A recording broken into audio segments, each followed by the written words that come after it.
Welcome to ECE 211 Circuits 1, lecture number 0. This lecture will go over the introduction to the course and the syllabus. Now, Circuits 1 is one of the first courses you take in electrical engineering, computer engineering, and software engineering at NDSU. Now, you might kind of wonder, what are electrical, computer, software engineers? Well, electrical engineers pretty much cover any device that uses electricity. That's electronics, filters, interfaces to computers, and so on. It may or may not include a computer. A computer engineer, in contrast, designs software and hardware that is tied to a computer. So it's basically any electronics that includes a computer or microcontroller. Here I want to read the inputs to control the outputs using software. That covers low-level programming, such as reading the sensors, driving actuators. Mid-level programming, like getting a quadcopter to hover, typically between 100 and 1,000 lines of code. In software engineering, you focus purely on software. That may or may not include some hardware. It kind of helps to know what the program does when you write it. And oftentimes includes high-level programming language, such as artificial intelligence. Here the idea is to get a quadcopter to swarm, do a gradient search, find a gas leak in the room, stuff like that. Typically in software engineering, you're dealing with over 1,000 lines of code. Circuits 1 is kind of the gateway course for electrical, computer, and software engineers. If you look at the courses you need to graduate, the prereqs at NDSU are you have to start out in algebra, trigonometry. Once you finish trig, or math, calc 1, once you finish calc 1, you can take circuits 1. Once you finish circuits 1, it opens up pretty much the whole curriculum. So kind of what we do in this course is we cover tools you use for analyzing circuits. That's used throughout the ECE curriculum. It looks at building circuits using breadboards, also used, and using tools to collect measurements to verify your circuit works, specifically multimeters and oscilloscopes. Now the content of this course is as follows. The first 3 weeks will cover terminology and definitions, Kirchhoff's laws, and resistors in parallel and series, how to combine resistors, simplify resistor circuits. The next couple weeks, we'll look at circuit analysis, specifically at DC. When the voltages and currents are constants, how do you find them? The techniques we cover are voltage nodes, current loops, and Thevenin equivalent. And these are the main tools you use throughout the ECE curriculum. Once you get voltage nodes, current loops, Thevenin equivalents down, you're going to beat those to death. Those are the main tools used to analyze pretty much every circuit.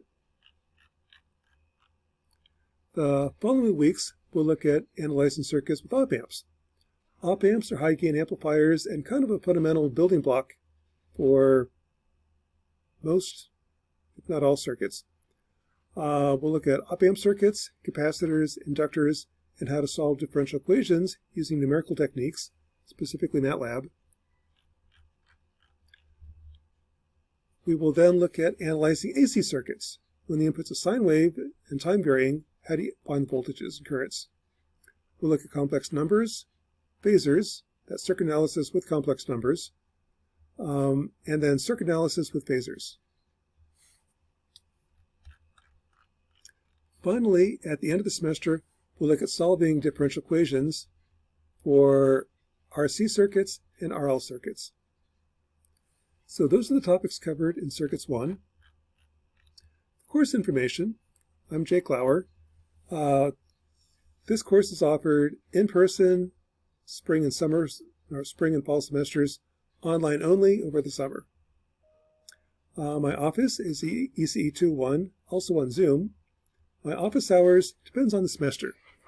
During the spring and fall, I'm in my office, ECE 201.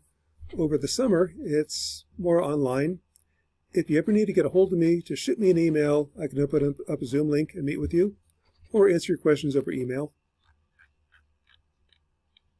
In terms of the course, the bulletin description is linear electric circuits, component models, circuit laws, transient analysis, design issues, and computer tools. The objective of this course is by the end of the semester, you should be able to solve for the voltages and currents in a circuit with steady state and AC inputs. You should be able to write n equations to solve for n unknowns using voltage nodes and current loops. You should be able to design and analyze amplifiers with gains less than 1, more than 1, and with negative gain. You should be able to analyze mathematical functions with complex numbers. You should be able to use circuit simulators, specifically Circuit Lab, to simulate the response of a circuit. And should be able to build and measure steady-state response for circuits in lab, with a breadboard. So that's kind of the goal for the course. In terms of how the course is offered, it depends on the semester. During the spring and summer, Circuits 1 is offered in person as well as online. For all 3 semesters, spring, summer, and fall, it's also offered online. Now, when it's offered in person as well as online, you're free to take the course however you want, and it really doesn't matter how you sign up for the course. If you sign up for online, want to attend in person, go right ahead. If you sign up in person, want to take it online, sure, no problem. During the summer, it's pretty much offered online only.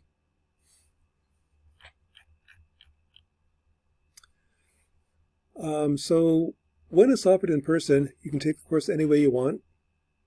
That being said, in person is better than online.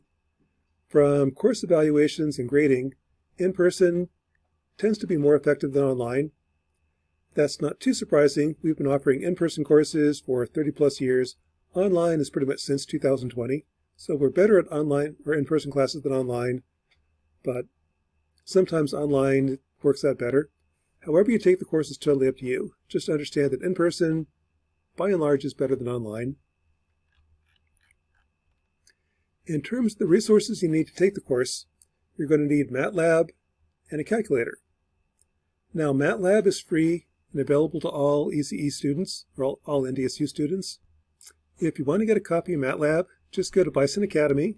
That's the site that hosts pretty much most courses in ECE. Go to Circuits 1 and then install MATLAB. This has instructions for how to download MATLAB.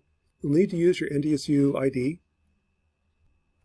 Now, MATLAB is fairly expensive, but it's free for all NDSU students.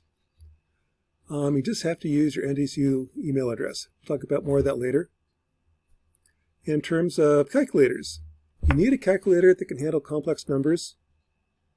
What I would recommend is the Free42 app on your cell phone. Just search Free42. It's the HP42 calculator implemented on the cell phone app. In my opinion, the HP42 is the best calculator ever built for electrical computer engineers. It's out of production, but the app is free. You can buy a knockoff on it on Amazon. That's the DM42. It's about $345. I would use your cell phone app.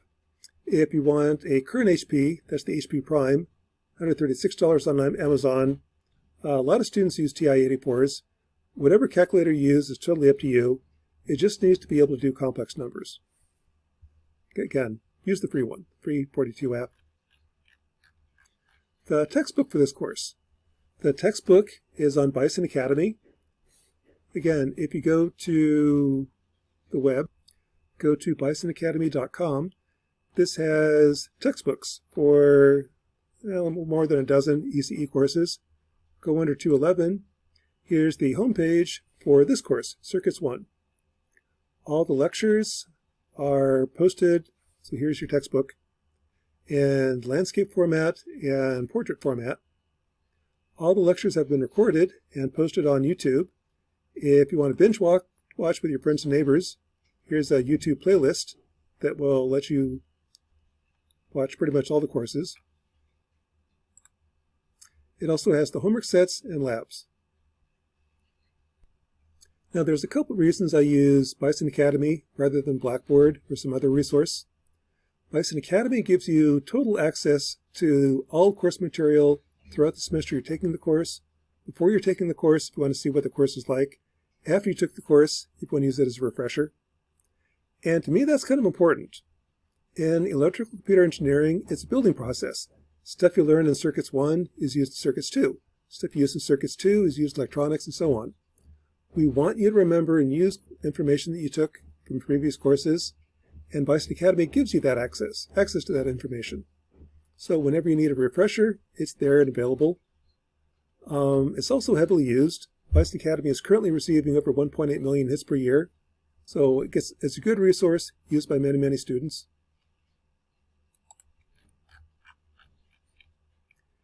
On the homeworks and solutions, if you go to Bison Academy, under 211, here's homeworks and solutions. This will have homeworks and solutions to previous semesters. If you ever get stuck and need help on a homework assignment, a good place to go is under homeworks and solutions. That'll show you how to solve similar problems. The problems change every semester, so don't just turn in the solution to the previous let. It'll be wrong. It's a different problem. But if you want to get an idea how to solve the problem, that's a good place to go. The homeworks will be posted once you turn in your solution. The homeworks are due before you take the corresponding exam or at the end of the semester. Solutions to these homework sets will be sent to you after you submit the solutions. Again, for online courses over the summer, you can do the courses, homeworks whenever you want, so people will be at different stages throughout the semester. During the spring and fall, homeworks are due on a weekly basis.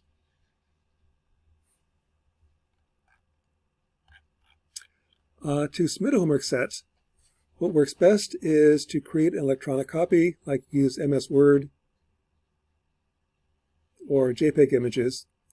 Create an electronic file and submit them on Blackboard. Now, how you create your file is up to you. You can use JPEG images, copy your handwritten work. You can use MS Word, whatever you want. However you create it, submit it on Blackboard. A good way to submit stuff on Blackboard is to use the snipping tool. Now, if you have anything on the screen and you want to copy it, just go under Search, look for Snipping Tool. What Snipping Tool does is it lets you copy anything on the screen. So if I say New, I can copy this image. I can now copy and paste that into a Word document. So if you ever have anything like a circuit lab simulation you want to include in your homework sets, in your solutions, just copy and paste. That works well for MATLAB code as well. Just copy and paste and submit it. If you have handwritten work, just take a picture of it and submit the picture on Blackboard. As long as I can open and read the file, works for me. Exams in 211. Again, depends upon the semester.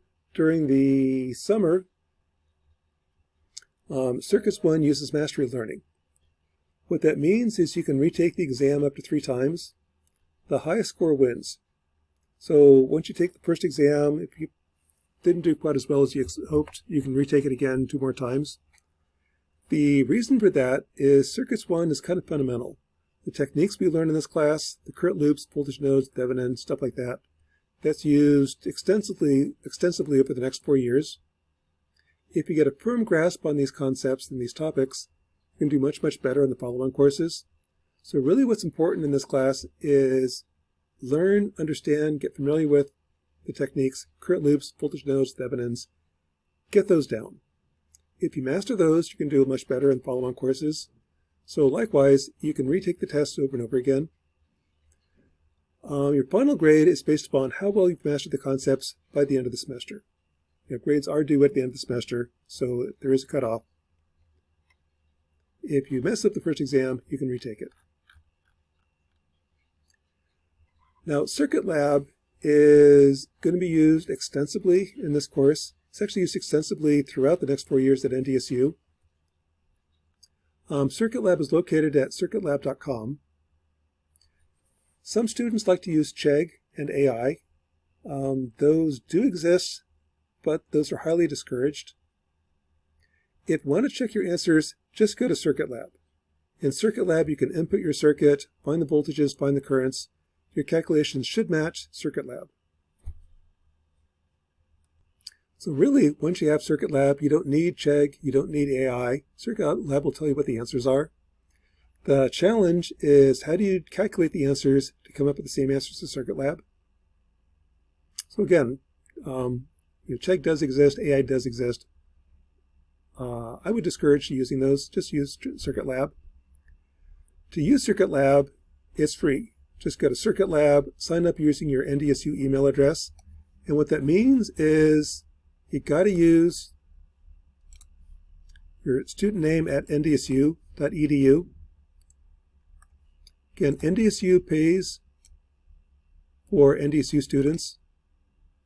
You also have a NDUS email. That doesn't work. NDUS covers the entire university system at North Dakota, including UND. NDSU doesn't pay for UND students, only NDSU students. So you got to use your NDSU email address. Same thing for MATLAB. For labs, there is a lab kit for this course.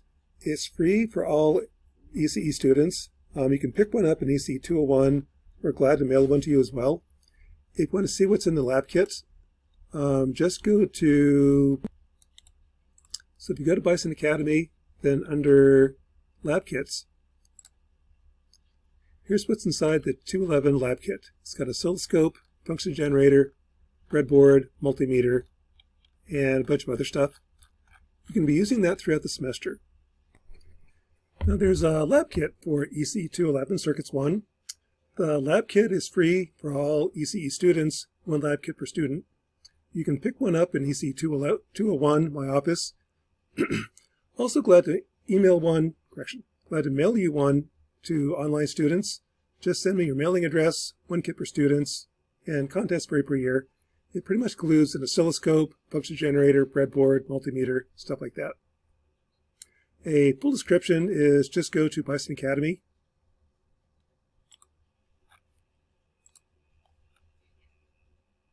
Under Bison Academy,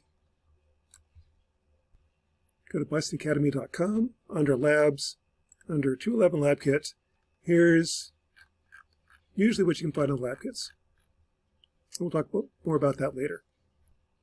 In terms of grading, grading is the average of your homework, labs, and exams.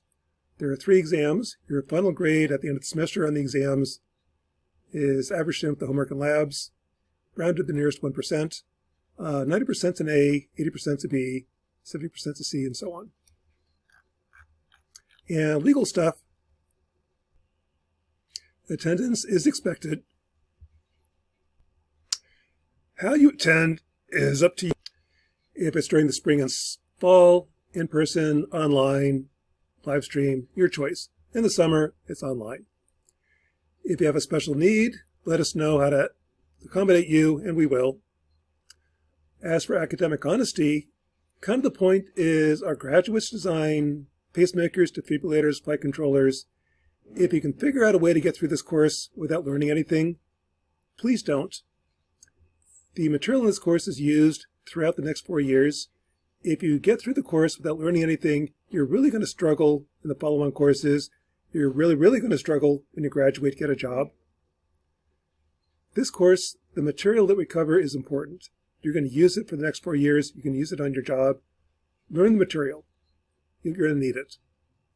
Honor code, again, do your own work.